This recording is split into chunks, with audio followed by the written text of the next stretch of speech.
Okay, today we have a King sprayer 100-gallon two-wheel. This is going up north to a greenhouse.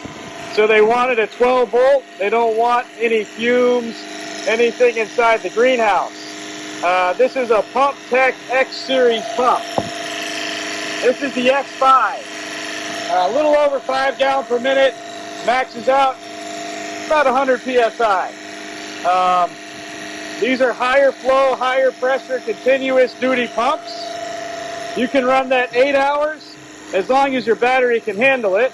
But they're not intermittent duty like the SureFlows, the Everflows, Remco, Delavan, etc. They're rebuildable. For a commercial 12-volt option, Pumptec is the best way to go.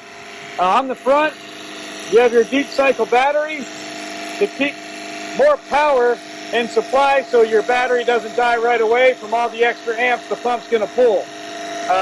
Basic same setup as the gas engine. You're going to come out, come through here to your valve, over to your strainer.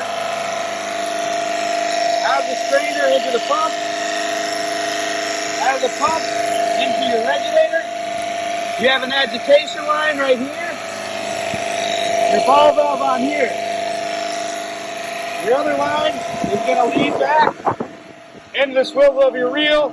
You got your JD9 spray gun. Pretty good flow and pressure for an electric pump. Have about 150 feet of half-inch ID hose. If you use 3/8 and the smaller tip, make it a little bit more pressure. Got your adjustment knob, more or less pressure. 100-gallon tank, Brothers Pin hitch. Pumptec X5 series pump. It's a two-wheel 12-volt King's electric sprayer.